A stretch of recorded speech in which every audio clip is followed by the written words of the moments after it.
Part 2. Finance and Investing. We bought substantial Washington Post Company, WPC, holdings in mid-1973 at a price of not more than one-fourth of the then per-share business value of the enterprise. Calculating the price-to-value ratio required no unusual insights. Most security analysts, media brokers, and media executives would have estimated WPC's intrinsic business value at $400 to $500 million, just as we did. And its $100 million stock market valuation was published daily for all to see. Our advantage, rather, was attitude.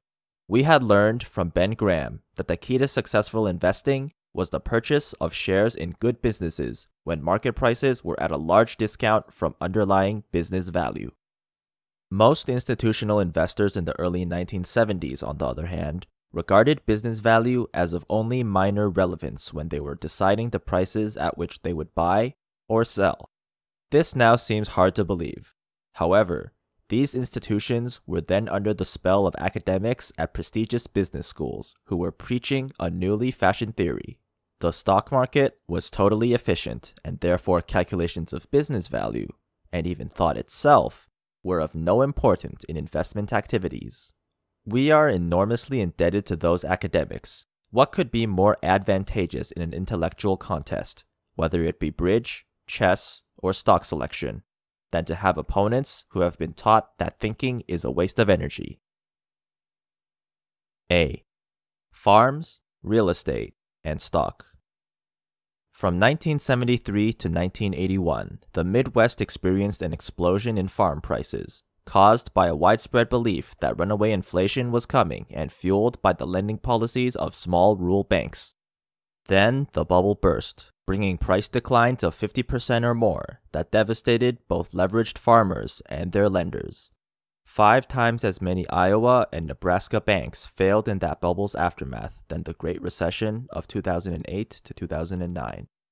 In 1986, I purchased a 400-acre farm located 50 miles north of Omaha from the FDIC. It cost me $280,000, considerably less than what a failed bank had lent against a farm a few years earlier.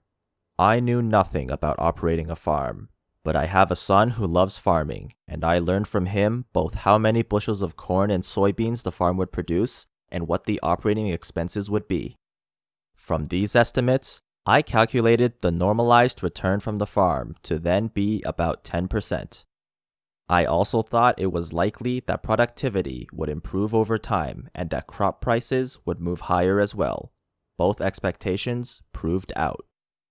I needed no unusual knowledge or intelligence to conclude that the investment had no downside and potentially had substantial upside.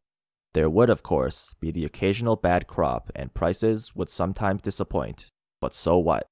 There would be some unusually good years as well, and I would never be under any pressure to sell the property. Now, 3 decades later, the farm has tripled its earnings and is worth 5 times or more what I paid. I still know nothing about farming and recently made just my second visit to the farm.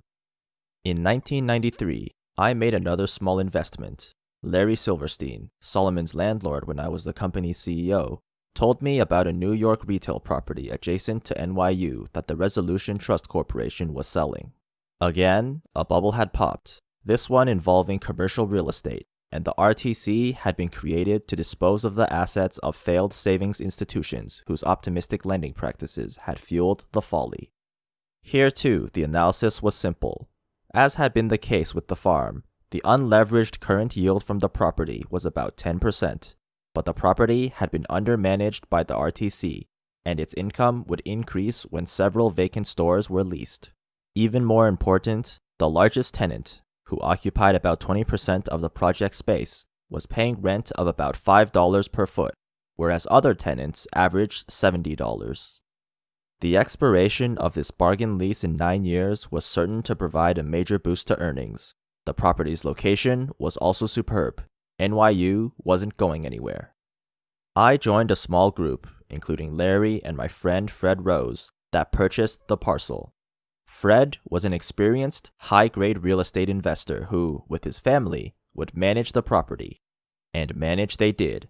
As old leases expired, Earnings tripled. Annual distributions now exceed 35% of our original equity investment. Moreover, our original mortgage was refinanced in 1996 and again in 1999, moves that allowed several special distributions totaling more than 150% of what we had invested. I've yet to view the property. Income from both the farm and the NYU real estate will probably increase in the decades to come. Though the gains won't be dramatic, the two investments will be solid and satisfactory holdings for my lifetime and subsequently for my children and grandchildren. I tell these tales to illustrate certain fundamentals of investing.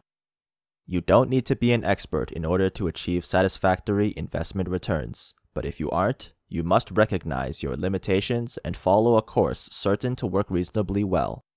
Keep things simple and don't swing for the fences. When promised quick profits, respond with a quick no. Focus on the future productivity of the asset you are considering. If you don't feel comfortable making a rough estimate of the asset's future earnings, just forget it and move on. No one has the ability to evaluate every investment opportunity, but omniscience isn't necessary. You only need to understand the actions you undertake. If you instead focus on the prospective price change of a contemplated purchase, you are speculating. There is nothing improper about that. I know, however, that I am unable to speculate successfully, and I am skeptical of those who claim sustained success at doing so.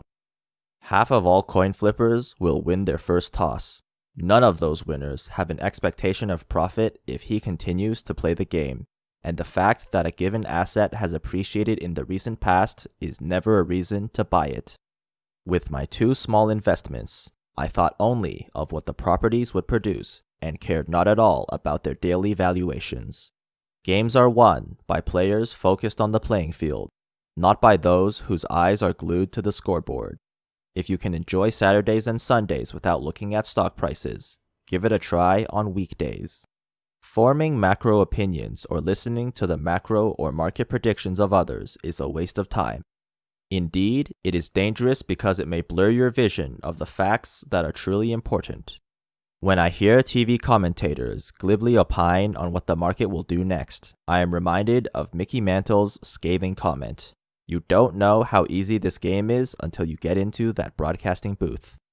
My two purchases were made in 1986 and 1993. What the economy, interest rates, or the stock market might do in the years immediately following, 1987 and 1994, was of no importance to me in making those investments. I can't remember what the headlines or pundits were saying at the time.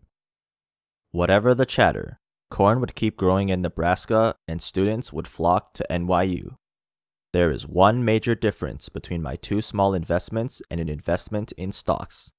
Stocks provide you minute-to-minute valuations for your holdings, whereas I have yet to see a quotation for either my farm or the New York real estate. It should be an enormous advantage for investors in stocks to have those wildly fluctuating valuations placed on their holdings, and for some investors, it is. After all, if a moody fellow with a farm bordering my property yelled out a price every day to me at which he would either buy my farm or sell me his, and those prices varied wildly over short periods of time depending on his mental state, how in the world could I be other than benefited by his erratic behavior? If his daily shout-out was ridiculously low, and I had some spare cash, I would buy his farm. If the number he yelled was absurdly high, I could either sell to him or just go on farming. Owners of stocks, however, too often let the capricious and often irrational behavior of their fellow owners cause them to behave irrationally as well. Because there is so much chatter about markets, the economy, interest rates, price behavior of stocks, and etc., some investors believe it is important to listen to pundits, and worse yet, important to consider acting upon their comments. Those people who can sit quietly for decades when they own a farm or apartment house too often become frenetic when they are exposed to a stream of stock quotations and accompanying commentators delivering an implied message of "don't sit there, do something." For these investors, liquidity is transformed from the unqualified benefit it should be to a curse. A flash crash or some other extreme market fluctuation can't hurt an investor any more than an erratic and mouthy neighbor can hurt my farm investment. Indeed, tumbling markets can be helpful to the true investor if he has cash available when prices get far out of line with values. A climate of fear is your friend. When investing, a euphoric world is your enemy. During the extraordinary financial panic that occurred late in 2008, I never gave a thought to selling my farm or New York real estate, even though a severe recession was clearly brewing.